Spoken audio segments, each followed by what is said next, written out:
नमस्कार फ्रेंड्स, मेरा नाम बबलू वर्मा, पेपर हैकर में आपका स्वागत है। अभी स्टार्ट करते हैं अपने सेशन के लिए। तो आज जो अपना रहने वाला है भाई वो मॉडल प्रैक्टिस पेपर रहने वाले हैं दो, ठीक है। तो आज हम देखेंगे एक और एक देखेंगे कल। तो भाई जितना आपने पढ़ा है चारों यूनिटों को अच्छी प्रकार से आपने रिवाइज भी किया होगा, मेरा मानना है। तो अब आप लोग क्या करेंगे, मॉडल पेपर पे लगाएंगे, ठीक है। क्यों? क्योंकि आपको पता चल जाएगी कि हाँ हम 100 क्वेश्चनों में से कितना क्वेश्चन कर पा रहे हैं, ठीक है। तो मैंने टोटल की टोटल चारों की चारों यूनिट आपको 11 वीडियो के अंतर्गत दी हैं, ठीक है। और प्लेलिस्ट का मैंने लिंक भी आपको बना रखा है, वहां पर जाओ, उन 11 की 11 वीडियो को वॉच करो। सारे के सारे क्वेश्चन वहीं पर देखने को मिल जाएंगे, ठीक है। 90% के करीब में आपको क्वेश्चन वहीं से मिल जाएंगे और बाकी जो आप ये लगा लेंगे इसमें सारा फंस जाएगा। तो मतलब 90-95% आपका कहीं जाने वाला है नहीं, अगर आप इतना पढ़ लोगे तब, ठीक है। तो स्टार्ट करते हैं सेशन के लिए। तो मॉडल पेपर नंबर 1 है, टोटल 100 क्वेश्चन आपको देखने को मिलते हैं। फिजिकल एजुकेशन और योगा से संबंधित क्वेश्चन 4th सेमेस्टर, ठीक है, ये हमने देख ही लिया होगा। तो चलो स्टार्ट करते हैं। पहला क्वेश्चन है, निम्नलिखित में से आत्मरक्षा क्रिया कौन सी है? जो आत्मरक्षा, अपनी आत्मा की हम रक्षा कर सकें, बताओ वो कौन सी है? क्या एरोबिक है, एथलेटिक है, कराटे है? इनमें से कोई नहीं। कराटों के द्वारा हम अपनी आत्मरक्षा कर सकते हैं, आपको बिल्कुल कर सकते हैं, सिंपल क्वेश्चन था। अगले बात करते हैं, शारीरिक शिक्षा कितने शब्दों से मिलकर बनी है? तो आपको एक तो है शारीरिक और एक है शिक्षा, बिल्कुल सेम है, आराम से 2 शब्दों से मिलकर बनी है, कोई हार्ड क्वेश्चन तो नहीं था। अगले बात करते हैं, शारीरिक शिक्षा के से क्या आज से होता है? शारीरिक शिक्षा से क्या आज से होता है? आपको कि शारीरिक स्वस्थता, शारीरिक बनावट, शारीरिक क्षमता सेम दिख रहे हैं और उपयुक्त सभी भी दिख रखा है। तो आंसर क्या हो जाएगा? उपयुक्त सभी, ठीक है। सिंपल क्वेश्चन दे रखा है, कुछ सोचने की जरूरत नहीं, बस थोड़ा सा माइंड लगाने की जरूरत है, आंसर सही आएंगे। अगली बात करते हैं, शारीरिक शिक्षा शारीरिक क्रियाओं के माध्यम से बच्चे के संपूर्ण व्यक्तित्व का विकास करता है, ये किसका कथन है? और हमने ये ट्रिक से बनाया था कि बच्चे का जब संपूर्ण विकास की बात करेगा तो संपूर्ण मतलब बच्चा थमेगा ही नहीं जब संपूर्ण विकास होगा, तो इतनी तेजी से भागेगा, थमेगा नहीं। तो जेपी थॉमसन, क्या हो जाएगा? जेपी थॉमसन, आराम से याद हो गया और याद भी किया था हमने। अगले बात करते हैं, किसने कहा शारीरिक शिक्षा समस्त शिक्षा प्रक्रिया का एक ही आधारभूत अंग है? ये बात किसने कहा था, बताएंगे? तो आप कहोगे ये जो शारीरिक शिक्षा समस्त शिक्षा क्रियाओं का एक ही आधारभूत अंग है, जब एक ही आधारभूत अंग है तो हम उसी को सीखेंगे, है ना, उसी को सीखेंगे। और ये बात कहाँ दे रखी होगी? आधारभूत अंग ये कहाँ दे रखे होंगे? तो आपको कि बुक में दे रखे होंगे, तो चार्ल्स ए बुकर। तो हमने इस प्रकार से याद भी किया था इसके लिए, तो इसका आंसर आएगा ऑप्शन नंबर सा। अगले बात करते हैं, शिक्षा की परिभाषा का आधार क्या होता है? जो शिक्षा की परिभाषा होती है उसका आधार क्या होता है? इसको भी हमने याद कर रखा है, ये था तुम्हारा 3R और 3M, ये हमने पढ़ा है, सेकेंड यूनिट में हम देखने को मिला था, ठीक है। अगली बात करते हैं, अंत्योन्यासित लक्ष्यों को किसने प्रभावित किया है? जो अन्योन्यासित हैं, जो अन्योन्यास मतलब अन्य से संबंधित जो लक्ष्य हैं, उन्हें प्रभावित किसने किया है, ये बताना है। तो ये क्या था? ब्लूम और कैथवोल ने, किसने? क्रेथवोल ने, है ना। तो ब्लूम और कैथवोल ने, तो ये आपको याद करना पड़ेगा और ये मैंने कहा भी था, आप याद कर लेना इसके लिए, ठीक है। ये सारे क्वेश्चन अभी तक तो वहीं से देखने को मिले हैं, अभी कोई बाहर से क्वेश्चन नहीं आया है। आगे देखेंगे, किसने कहा है कि आज भारत को गीता की नहीं बल्कि फुटबॉल मैदान की अधिक आवश्यकता है? यही बात हम पढ़ चुके हैं, ये बात कही थी स्वामी विवेकानंद ने। किसने कही थी? स्वामी विवेकानंद ने ये बात कही थी। अब क्या बात करते हैं, शारीरिक शिक्षा में कौन सी कला का समावेश होता है? जो शारीरिक शिक्षा होती है, शरीर के द्वारा शिक्षा होती है, उसमें किसका समावेश होगा? तो आपको इसमें हो जाएगा, क्या मूर्ति कला का होगा, क्या चित्रकला का होगा, अभिनव कला का होगा? बिल्कुल नहीं, नृत्य कला का होगा। हम नृत्य करेंगे, हमारा शरीर चलेगा, तो यही तो होगी शारीरिक शिक्षा। अगली बात करते हैं, ये भी क्वेश्चन पड़ा हुआ है, बात करते हैं, यह शरीर का ठोस गठन ही है, ये शरीर का ठोस गठन है जो मन का सही और निश्चित संचालन करता है, यह कथन किसका है? बताएंगे भाई। तो ये कथन किसका हो जाता है? तो ये कथन देखो, हमने ठोस गठन की बात कर रहा है, ठोस गठन, तो क्या हो जाएगा? रोष्य। क्या हो जाएगा? रोष्य, मतलब ठोस होगा तो बंदा रोष हो जाएगा, है ना, रूठ जाएगा, उससे नहीं खुलेगा तो नहीं टूटेगा, तो आपको क्या? रोष्य। तो इस प्रकार से हमने याद भी किया था इसके लिए। अगले बात करते हैं, निम्नलिखित में से साफ सफाई, शारीरिक व्यायाम, आराम, नींद के अंग हैं कौन कौन से हैं? व्यक्तिगत स्वच्छता, सामाजिक स्वच्छता, आया बोध दोनों, या इनमें से कोई नहीं? बताओ भाई। साफ सफाई हो गया, शारीरिक व्यायाम हो गया, आराम हो गया, निद्रा के अंग हो गए, ये सिर्फ क्या है? व्यक्तिगत स्वच्छता है, कोई सामाजिक स्वच्छता थोड़ी होगी, है ना। ये क्या हो जाएगी? व्यक्तिगत स्वच्छता यहाँ पर बिल्कुल सही आंसर हो जाएगी, ठीक है, क्योंकि आराम की बात कर रहा है वो। अगले बात करते हैं, अगर हम आराम करेंगे तो कोई समाज स्वस्थ थोड़ी हो जाएगा। बेहतर स्वास्थ्य होता है, बेहतर स्वास्थ्य कब होता है? मोटापे को रोकना, रुक जाए मोटापा, ठीक है, मोटापे को रोकना, अपने पर्यावरण को नियंत्रित करना, बिल्कुल सही बात है। शारीरिक, आध्यात्मिक, भावात्मक, सामाजिक, बौद्धिक और शारीरिक स्वास्थ्य को संतुलन बनाए रखना, बिल्कुल सही है। तो आंसर हो जाएगा उपयुक्त सभी। बिल्कुल सिंपल क्वेश्चन है, आराम से आप आंसर लगाते रहेंगे। आप चारों यूनिट पढ़ चुके हैं तब। बात करते हैं स्वयं को स्वस्थ रखने का सबसे उत्तम तरीका कौन सा है? सबसे उत्तम बताओ। क्या बसा खाने से बचे तो स्वस्थ रहेंगे, चाहे कबाड़ खा जाएं? बिल्कुल गलत बात है। खाद्य पिरामिड का प्रयोग करेंगे, बिल्कुल सही है, खाद्य पिरामिड का प्रयोग करेंगे तो हम बिल्कुल स्वस्थ रहेंगे। अगले बात करते हैं, स्वस्थ भोजन का अर्थ कितनी बार खाना खाना होता है? तो दिन में सिर्फ एक बार खाना खाओ और बाकी सिर्फ नाश्ते किए जाते हैं। तो आंसर क्या जाएगा? दिन में एक बार खाना खाना स्वस्थ भोजन का अर्थ होता है, ठीक है। स्वस्थ भोजन का अर्थ कितनी बार खाना खाना है? तो दिन में एक बार खाना खाना है। बात करते हैं, एक व्यक्ति को कितने घंटे की सोना चाहिए? तो सिंपल क्वेश्चन है, 8 घंटे सोना चाहिए भी, है ना, 8 घंटे सोना चाहिए। बात करते हैं, पूर्व वैदिक काल में शारीरिक शिक्षा से संबंधित क्रियाएं थीं। जो पूर्व वैदिक काल था, पहले की बात करते हैं, घुड़सवारी करते थे, तीरंदाजी भी करते थे, निशानेबाजी भी करते थे तीरों से। तो आंसर क्या हो जाएगा? उपयुक्त सभी हो जाएगा। अगली बात करते हैं, शारीरिक शिक्षा आयोग में शारीरिक शिक्षा को मान्यता कब दी थी? जो शारीरिक शिक्षा आयोग है उसमें शारीरिक शिक्षा को मान्यता कब दी थी? मैंने कहा था डबल बार कह रहा है, ये क्या कह रहा है, ये क्या कह रहा है? तो 81 हो जाएगा। तो इस प्रकार से हमने याद भी किया था भाई, फर्स्ट यूनिट उठा के देखो, पहली वीडियो उठा के देखो, है ना। अगली बात करते हैं, प्राग ऐतिहासिक काल में व्यक्ति शारीरिक शिक्षा का प्रयोग करता था, किसके लिए करता था भाई? तो प्राग ऐतिहासिक काल की बात कर रहा है। प्राग ऐतिहासिक काल, प्राग मतलब जब वो पढ़ना लिखना भी नहीं जानते थे, उस समय भोजन और खुद की रक्षा हेतु इस्तेमाल करते थे इसका। तो आंसर क्या हो जाएगा? भोजन और रक्षा हेतु। ये भी क्वेश्चन रिपीट। अगली बात करते हैं, कौन सा मुगल सम्राट कुश्ती का शौकीन था? तो अकबर था भाई कुश्ती का शौकीन। बहुत अच्छे प्रकार से हम पढ़ चुके हैं। अगले बात करते हैं, आधुनिक शारीरिक शिक्षा का पिता किसे कहा जाता है? जो आधुनिक शारीरिक शिक्षा है इसका जो पिता है वो किसे कहा जाता है? फटाफट बताएंगे आंसर क्या रहेगा। तो आप कहोगे जॉन वर्डेड बेस्डो। कौन था? जॉन बर्नार्ड बेस्डो, है ना, जॉर्ज बर्नार्ड बेस्डो। बहुत इंपॉर्टेंट है कि आधुनिक शारीरिक शिक्षा का पिता किसे कहते हैं? तो जॉन बर्नार्ड बेस्डो, क्योंकि ये इंपॉर्टेंट है, पहला क्वेश्चन है, इंपॉर्टेंट क्वेश्चन है ये, है ना, क्योंकि हम आधुनिक शारीरिक शिक्षा को पढ़ ही रहे हैं। तो इनके पितामह कौन है ये तो आपको याद होनी चाहिए। कौन है? John Bernard Basedow. और मैंने कहा भी था ये क्वेश्चन बहुत इंपॉर्टेंट है, इसको याद कर लेना, ठीक है। अगली बात करते हैं, फिर यहां देखेंगे बास्केटबॉल खेल का जनक किसे कहा जाता है? तो बॉल कहाँ डालेंगे? बास्केट में। बास्केट मान ले गड्ढा है उसका, उसी में डालना है, तो गड्ढा मतलब बिल। तो विलियम जी मॉर्गन। कौन है? विलियम जी मॉर्गन, याद भी किया था। चीन में शारीरिक शिक्षा को स्कूलों में अनिवार्य विषय कब बनाया गया? ये क्वेश्चन नया है कि चीन में कब बनाया गया। तो आप कह लो चीन को, कर लो चीनी के दाने होते हैं छोटे छोटे, तो दाने दोनों, ठीक है। तो 1929 आराम से याद भी हो जाएगा फिर आपको, ठीक है।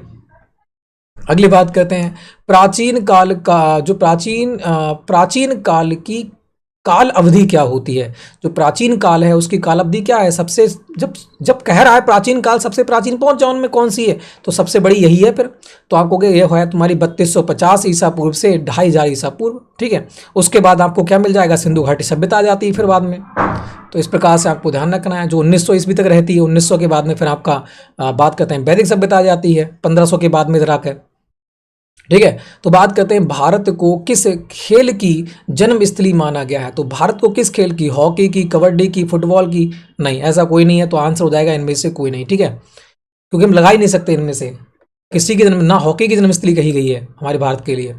अगले बात करते हैं, कौन सा, क्योंकि जब यूपीएससी का एग्जाम हुआ था पिछली बार, उसमें हॉकी आया था कि बताओ हमारा राष्ट्रीय खेल हॉकी है या फिर नहीं है। तो वहाँ पर तो उन्होंने कैंसिल कर दिया वहाँ पर कि हॉकी जो है राष्ट्रीय खेल नहीं है, उसका सबको एफएम मिला था। तो इसलिए कह रहा हूँ कि आपका जो महाराष्ट्र के अंतर्गत कोई भी नहीं है, ठीक है। तो बात करते हैं, कौन सा मुगल शासक चौपड़ा का प्रसिद्ध खिलाड़ी था? कौन सा मुगल शासक चौपड़ा, जो चौपड़ था उसका प्रसिद्ध एक ही था, अकबर। मैंने कहा था जब कभी एग्जाम में आपके आए तो अकबर ही लगा देना। अगले बात करते हैं, YMCA की स्थापना किसने की थी? जब हमने एम देखा तो हमने कहा था एम से बुक कर देना, ठीक है। तो एम से बुक कर देना मतलब क्या हो जाएगा, ये हो जाएगा HC बुक। बाई MCA की स्थापना किसने की थी? तो HC बुक ने की थी। ये हम ट्रिक से पढ़ चुके हैं पहले ही। अगली बात करते हैं, शारीरिक शिक्षा की डिम्ड विश्वविद्यालय की स्थापना कब की गई थी? जो शारीरिक शिक्षा है उसके जो डिम्ड विश्वविद्यालय है उसकी स्थापना कब की गई थी? तो मैंने कहा था डिम्ड से डिम, डिम हो गया तो नाप के देख लो, 9 और 5 नापना, तो आप कहोगे डिम लाइट होगी तो नाप के देख लो मीटर से, तो इस प्रकार से हमने याद भी किया था, तो यह हो जाएगा 95। अगली बात करते हैं, शारीरिक शिक्षा में कुल कितने केंद्रीय विश्वविद्यालय देखने को मिलते हैं? एक ही विश्वविद्यालय था जो ग्वालियर में था, झांसी वाला। तो एक ही विश्वविद्यालय था जो झांसी में था, ग्वालियर में, ठीक है, झांसी वाला, झांसी की रानी जो ग्वालियर में था, वो हमने याद किया था।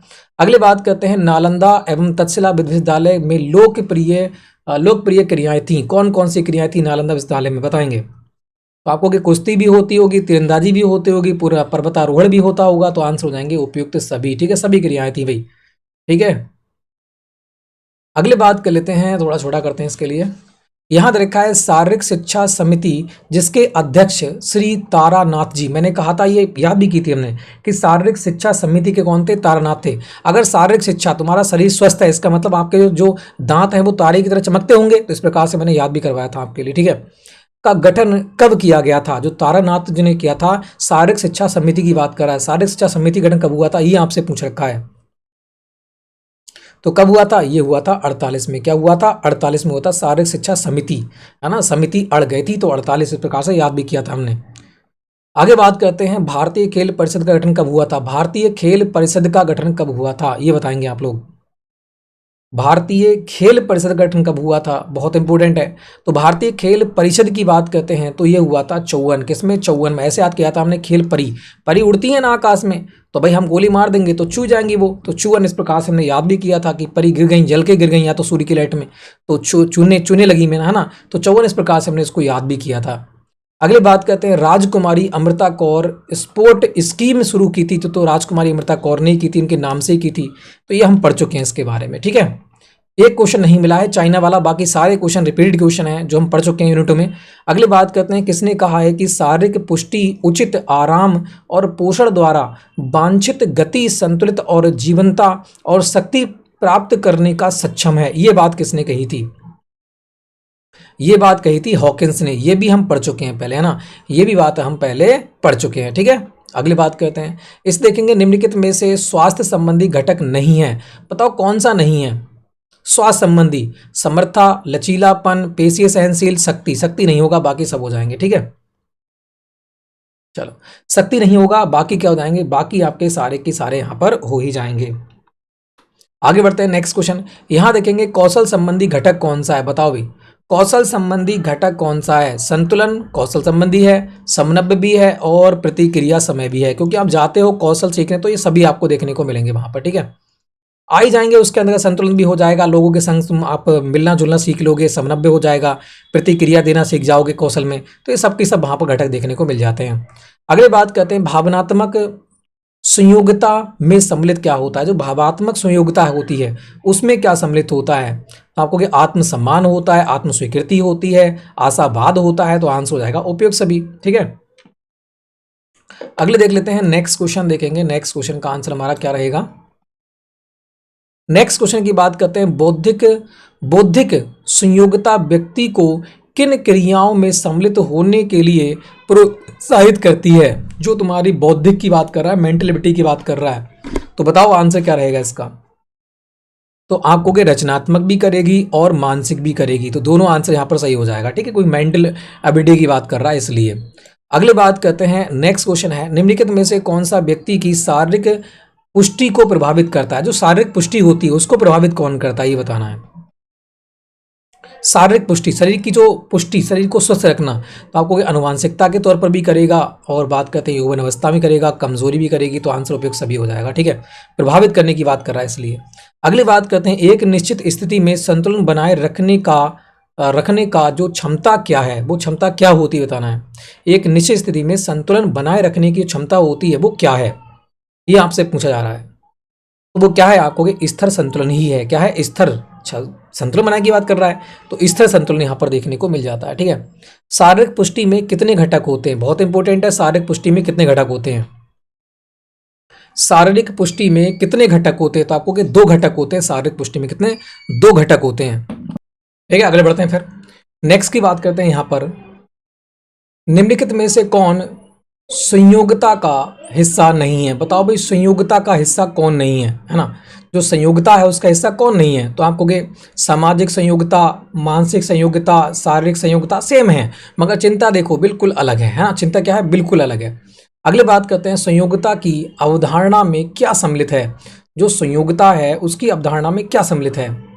संयोगता मतलब सुनने की बात, तो बौद्धिक होगा, मेंटलिटी संबंधित होगा तो बौद्धिक स्वास्थ्य हो जाएगा। ठीक है, अगली बात करते हैं, इनमें से योग में कौन सा एक सिद्धांत नहीं सिखाया जाता है? कौन सा सिद्धांत आपको नहीं सिखाया जाता है? सामर्थ्य सिखाया जाता है? बिल्कुल। लचीलापन? बिल्कुल। उचित व्यायाम? बिल्कुल। क्या विश्राम सिखाया जाता है कि आप विश्राम करते रहो, आकर बैठे रहो यहाँ पर? बिल्कुल नहीं। अगले बात करते हैं, अष्टांग मार्ग दर्शन शास्त्र में किसका योगदान है? तो हम पहले ही पढ़ चुके हैं, ये हो जाएगा तुम्हारा योग प्रणाली का। किसका है? योग प्रणाली का है। ठीक है, अगली बात करते हैं, योग शिक्षा का लक्ष्य क्या उद्देश्य है? योग शिक्षा का लक्ष्य जो है वो उद्देश्य है। कैसा उद्देश्य है ये बताना है आपको कि भावात्मक स्थिरता पाना होता है, मानसिक स्वस्थता का अभ्यास करना होता है, विद्यार्थियों के उत्तम स्वास्थ्य हेतु सक्षम बनाना होता है। तो आंसर क्या रहेगा? आंसर रहेगा उपयुक्त सभी। ठीक है, अगली बात कर लेते हैं नेक्स्ट क्वेश्चन की। यहां लिखा है, निम्नलिखित में से कौन बहिरंग योग अभ्यास है? बहिरंग, बताओ बहिरंग योग अभ्यास कौन सा है जो हम बाहर से ही करें, है ना? जो हम बाहर से ही करें। क्या समाधि है, प्रत्याहार है, या धारण है, ध्यान है? ध्यान कैसा है? बहिरंग है। कैसा है? जो ध्यान है वो कैसा है? बहिरंग है। ठीक है, अगली बात करते हैं, बहिरंग ऐसे याद कर लो कि बहिरंग है ना, किसी का भी ध्यान कुछ मतलब बहरे हो गए एक प्रकार से, किसी का पता ही नहीं, है ना? तो बहिरंग है। अगली बात करते हैं, योग की उत्पत्ति किस देश से हुई है? तो योग की उत्पत्ति हुई है थाईलैंड से। कहां से हुई है? थाईलैंड से हुई है योग की उत्पत्ति। या भी ऐसा ही बना हुआ है, था भी ऐसा ही बना हुआ है, दोनों सेम ही है, आराम से याद रहेगा। अगली बात करते हैं, योग के जनक कौन है? बताएंगे, योग के जो जनक हैं वो कौन है? योग के जनक कौन है? महर्षि पतंजलि हैं। कौन है? महर्षि पतंजलि हैं। अगली बात करते हैं, इसको देखेंगे, मनुष्य के लिए योग की उत्पत्ति किसने की है? मनुष्य के लिए शिव ने की है। किसने की है? शिव जी ने की है। अगली बात करते हैं, योग में कितनी शुद्धि क्रिया होती हैं? योग में कितनी शुद्धि क्रिया होती है? तो हम ये पढ़ चुके हैं, शुद्धि 6 होती हैं। कितनी होती हैं? 6 होती हैं। ठीक है, अगली बात करते हैं, निम्न में से एक प्राचीन विज्ञान है जो शरीर, मन और आत्मा के बीच संबंध स्थापित करता है, वो कौन सा है? तो वो है योग। कौन सा है? योग। अगली बात करते हैं, निम्नलिखित में से योग के अनुसार मन का एक रूप है? मन का कौन सा रूप है ये बताना है। बताओ भाई, बहुत इंपॉर्टेंट क्वेश्चन ये वाला आपको। निम्नलिखित में से योग के अनुसार मन का एक रूप है, मन का जो रूप है वो क्या है? आपको वो है साधना करना। क्या है? वो है साधना करना। अगले बात करते हैं, मधुमेह में उपयोगी आसन है। मधुमेह में हम कौन सा आसन कर सकते हैं?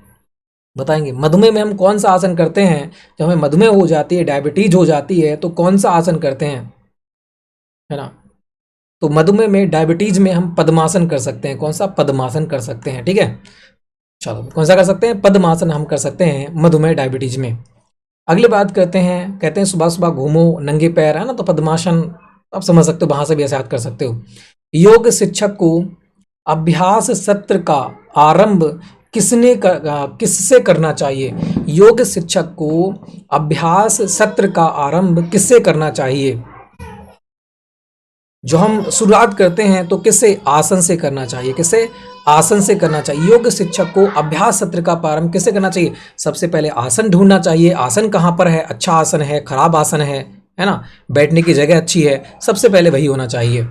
अगले बात करते हैं, योग आसन के संबंध में सावधानियां हैं। योग आसन के संबंध में क्या क्या सावधानियां बरतोगे? आपको क्या सोने के पूर्व करना चाहिए? बिल्कुल गलत। खाली पेट करना चाहिए? बिल्कुल सही। ये सावधानी बेहतर है, ये सावधानी अच्छी है। योग चटाई के साथ करना चाहिए? बताओ, योग चटाई के साथ करना चाहिए? ऐसा कोई जरूरी नहीं कि चटाई ही होना चाहिए, है ना? तो खाली पेट यहाँ पर बिल्कुल सही आंसर हो जाएगा। अगली बात करते हैं, घेरण संहिता में कितने आसन का वर्णन है? तो घेरण मैंने कहा था इधर उधर से 64 सट के बैठ गए, तो हमने इस पे कहा से 64 घेर के बैठ गए, सट के बैठ गए, तो 64 हमने याद भी किया था। अगले बात करते हैं, निम्न में से पेट के अंगों को सही करने का कौन सा आसन है? जो पेट के अंग होते हैं उनको सही करने का आसन कौन सा होता है? तो आपको के सिद्धासन भी होता है, बात करते हैं भारद्वाजासन भी होता है, और मार्ची आसन भी होता है। तो यहाँ पर आंसर क्या रहेगा? बा और सा रहेगा भाई। कौन सा? बा और सा रहेगा, ठीक है। तो यहाँ पर सिद्धासन आप काट देंगे, सिद्धासन नहीं होगा। बाकी आपका मार्चासन और आपका भारद्वाजासन, ठीक है, दोनों आपके सही हो जाएंगे। अगली बात करते हैं, व्यक्ति व्यक्ति प्राणायाम के आरंभिक चरण के समय निम्न में से कौन सा आसन करता है? जब आरंभ करता है तो कौन सा आसन करता है प्राणायाम के समय? बताओ भाई। तो कौन सा कर सकता है? विरासन भी कर सकता है, और बात करते हैं बधाको आसन भी कर सकता है, वज्रासन भी कर सकता है, उपयुक्त सभी कर सकता है, ठीक है। अगले बात करते हैं, निम्नलिखित में से कौन सी आसन आध्यात्मिक पूर्णता पाने के लिए आवश्यक है? तो बताएंगे वह क्या है? निम्न में से कौन सा आसन आध्यात्मिक पूर्णता पाने के लिए आवश्यक है? तो वह कौन सा है? तो आपको कि सिद्धासन भी है, पद्मासन भी है, भद्रासन सिंहासन भी है। आंसर हो जाएगा उपयुक्त सभी। अगली बात करते हैं, मनुष्य सामान्यतः कितने आसनों का अभ्यास करता है? जो मनुष्य हो वह है वो सामान्यतः कितने आसनों का अभ्यास करता है? बताएंगे। तो आपको कि 9 आसनों का अभ्यास करता है। कितने? 9 आसनों का अभ्यास करता है सामान्यतः। ये बहुत इंपॉर्टेंट क्वेश्चन है ये वाला, ठीक है। अगली बात करते हैं, निम्न में से कौन सा आसन मन को शांत करने के लिए आसन होता है? तो बताएंगे कौन सा आसन होता है? कौन सा होता है? आराम योगासन। कौन सा? आराम योगासन होता है। अगली बात करते हैं, आगे की तरफ झुकने वाला आसन कौन सा होता है? आगे की तरफ झुकने वाला आसन कौन सा होता है? आपको कि उपविष्ट कोणासन और आपका पश्चिमोत्तासन, दोनों की दोनों होते हैं, ठीक है। अगले बात करते हैं, प्राणायाम किस गति को कम करता है? प्राणायाम जो होता है वो किस गति को, प्राणायाम किसे कहते हैं? सांस से संबंधित है, तो सांस को लेना और छोड़ना यहाँ पर बिल्कुल सही आंसर हो जाएगा, ठीक है। अगले बात करते हैं, प्राणायाम अष्टांग योग का कौन सा भाग है? तो हमने पढ़ा था प्राणायाम जो है वो चौथा भाग आपको देखने को मिलेगा। पहला भाग यम होता है, दूसरा भाग नियम होता है, ठीक है। चलो अगले बढ़ते हैं, नेक्स्ट क्वेश्चन की बात करते हैं। यहां देखेंगे, किसने कहा है कि सभी प्रकार की वृत्तियों के निरोध को प्राणायाम कहते हैं? तो बताओ किसने कहा है? ये किसने कहा है? ये कहा है त्रिशिखी ब्रह्मांडोपनिषद में। किसने? त्रिशिखी ब्रह्मांडोपनिषद में ये बात कही गई है। तो ये बात आपको ध्यान रखना है थोड़ा सा। अगली बात करते हैं, प्राणायाम के कितने भेद होते हैं? बताओ भी प्राणायाम कितने भेद होते हैं? बहुत सी प्रकार से पढ़ चुके हैं हम। एक अंदर लेना, एक रोकना और एक बाहर फेंक देना। तो कितने होते हैं? 3 होते हैं प्राणायाम के। प्राणायाम के प्रकार कौन कौन से हैं? भ्रामरी प्राणायाम, कपालभाति प्राणायाम और उज्जयी प्राणायाम। ये सारे के सारे प्राणायाम तो बहुत सारे देखने को मिल जाते हैं, ठीक है। मगर प्रकार भेद कितने होते हैं? 3 ही होते हैं। अगले बात करते हैं, अनुलोम शब्द का अर्थ क्या होता है? अनुलोम, एक होता है अनुलोम और एक होता है विलोम। कहते हैं ना अनुलोम, अनुलोम मतलब क्या होता है? अंदर की ओर लेना। तो दाई नासिका से श्वास लेना क्या कहलाएगा? अनुलोम कहलाएगा। विलोम क्या कहलाएगा? बाई नाक से श्वास को छोड़ देना, वह विलोम कहलाएगा। अगली बात करते हैं, अनुलोम विलोम प्राणायाम करने से क्या होता है? जो अनुलोम विलोम आप प्राणायाम करते हो, इससे क्या होता है? सकारात्मक विचारों का विकास होता है, बिल्कुल सही। शारीरिक और मानसिक तनाव कम होता है, बिल्कुल सही। हार्मोन्स का स्राव संतुलित हो जाता है, बिल्कुल सही। तो आंसर क्या हो जाएगा? आंसर हो जाएगा उपयुक्त सभी।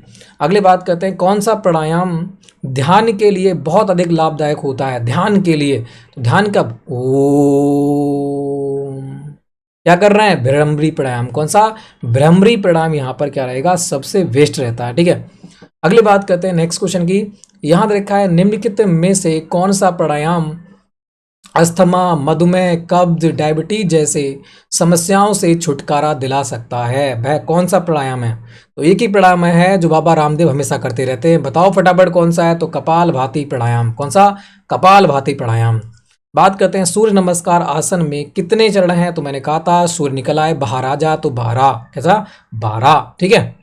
अगले बात करते हैं, सूर्य नमस्कार के अभ्यास से क्या लाभ होता है? सूर्य नमस्कार जब करते हैं उससे हमें क्या लाभ देखने को मिलता है? आपको कि व्यक्ति स्वस्थ रहता है, शरीर में लचीलापन रहता है, पाचन तंत्र सही रहता है।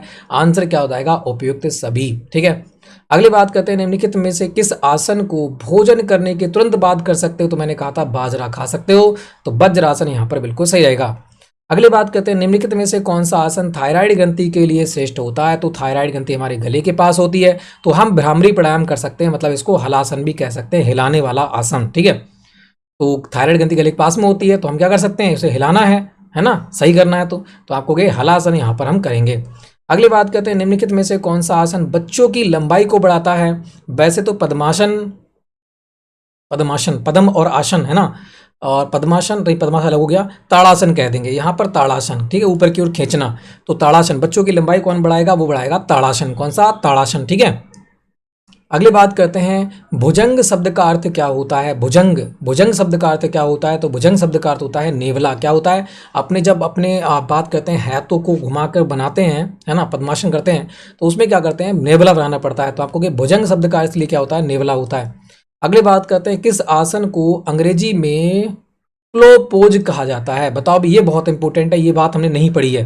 तो प्लोपोज किसे कहा जाता है, तो प्लोपोज वो कहते हैं हलासन के लिए, किसको, हलासन को ही प्लोपोज कहा जाता है। तो ऐसे याद कर लो, पोज दे रहे हैं, है ना, पोज दे रहे हैं, इधर तरह, इधर पोज दे रहे हैं, इधर पोज दे रहे हैं, फोटो खींचते हैं तो पोज कहते हैं ना, तो पोज दे रहे हैं ये समझ लो। और हल की तरह पोज देने से हल है, उसी की तरह तस्वीर बना रहे हैं अपनी, ठीक है। तो इस प्रकार से आप इसको याद कर सकते हैं, मैंने याद कराई दिया आपके लिए, याद रहेगा।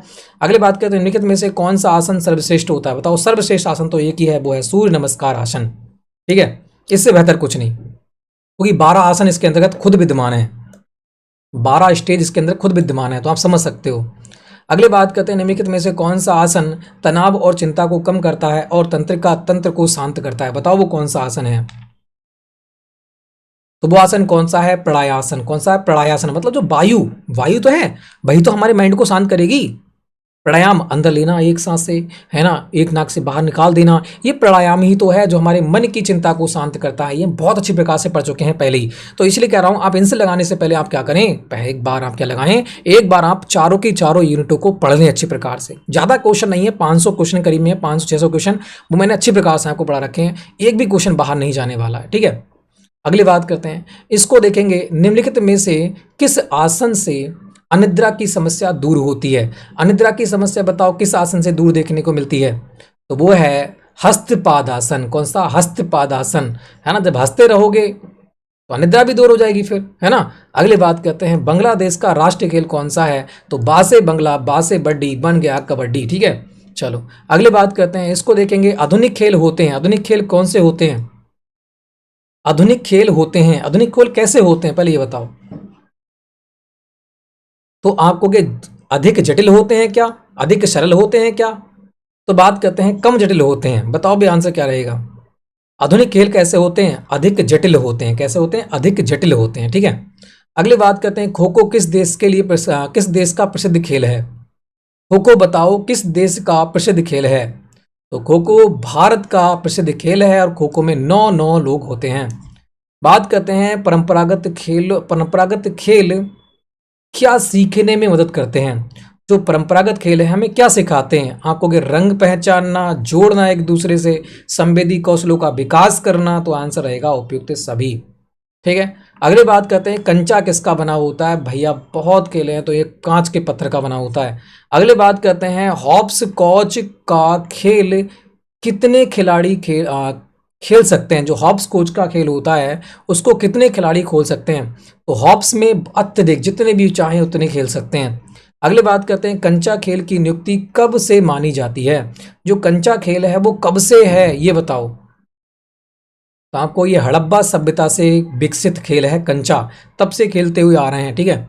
अगली बात करते हैं, नेक्स्ट क्वेश्चन की बात करते हैं, वर्तमान समय में परंपरागत भारतीय खेलों में किस कौशल का विकास किया है। तो बात करते हैं वर्तमान समय में परंपरागत भारतीय खेलों में किस कौशल का विकास किया गया है, ये आपको यहाँ पर बताना है। तो आपको कि गणित और अवलोकन दोनों का यहाँ पर विकास किया गया है, बिल्कुल सही आंसर है। अगली बात करते हैं तुम्हारा मनोरंजन क्रियाएं किसकी शिक्षा प्रदान कराती हैं। जो मनोरंजन क्रियाएं हैं वो किसकी शिक्षा प्रदान कराती हैं ये बताना है। तो आपको कि ये अच्छे व्यवहार और ईमानदारी की करवाती हैं, तो आंसर रहेगा आ और बात दोनों, ठीक है। चलो अगली बात कर लेते हैं फिर, नेक्स्ट है तुम्हारा मनोरंजन के माध्यम से किन गुणों को विकसित करने के अवसर मिलते हैं। कौन से गुण विकसित करते हो आप? आपको के सहयोग के करते हैं, निर्भयाक्त का करते हैं, आत्मविश्वास के करते हैं। आंसर रहेगा उपयुक्त सभी। अगली बात करते हैं एरोबिक व्यायाम क्या है। एरोबिक व्यायाम आपको बताना है ये क्या है। तो आपको कि ये सहन शक्ति में वृद्धि करता है, अच्छे कोलेस्ट्रॉल को बढ़ाता है। तो आंसर क्या रहेगा? आ और बा दोनों आपका बिल्कुल सही आंसर हो जाएगा। अगली बात करते हैं एरोबिक्स के लिए वार्म अप गतिविधि कितने मिनट करनी चाहिए। हम पहले ही पढ़ चुके हैं, 5 से 10 मिनट करनी चाहिए। कल या परसों वाली वीडियो में पढ़ा रखा है मैंने। अगली बात करते हैं भारत में फिट इंडिया अभियान नरेंद्र मोदी ने चलाया था, ये भी हम पढ़ चुके हैं। बात करते हैं फिट इंडिया अभियान का ब्रांड एम्बेसडर कौन था? सोनू सूद थे, है ना। कौन थे? सोनू सूद थे। अगले बात कर लेते हैं तुम्हारा, जब हम खाली समय में अपनी आंतरिक संतुष्टि और अपना प्रसन्नता के लिए कुछ भी करते हैं तो इसे क्या कहते हैं। तो बिल्कुल सही बात है, खाली बैठे हैं, सदुपयोग कर लो, मनोरंजन कर लो। तो मनोरंजन करते हैं, है ना। क्या करते हैं? मनोरंजन करते हैं। यहाँ पर क्या रहेगा? मनोरंजन रहेगा। अगले बात करते हैं एरोबिक व्यायाम की परिभाषा क्या है, बताएंगे। एरोबिक व्यायाम की परिभाषा क्या है? तो आपको कि मांसपेशियों का वजन बढ़ना है। बात करते हैं लक्षित ग्रहित गति है और अनियंत्रित रूप से व्यायाम करना है। और बात करते हैं व्यायाम जिससे शरीर के उपयोग की जरूरत होती है, ये करते हैं हम और शरीर को अच्छा प्रकार डेवलप करते हैं, है ना। तो ये होता है एरोबिक व्यायाम। तो आंसर क्या हो जाएगा यहाँ पर? आंसर रहने वाला है वो कौन सा है? अच्छा, आंसर अलग अलग दे रखे हैं, चलो चेक करते हैं एक बार। तो बात करते हैं यहाँ पर क्या हो जाएगा। देखो, मांसपेशियों का वजन बढ़ाती है, वजन बढ़ा तो नहीं सकती, गलत है। बात करते हैं लक्षित हृदय गति बढ़ाती है, बिल्कुल गलत बात है। अनियंत्रित रूप से व्यायाम करना है, बिल्कुल गलत बात है।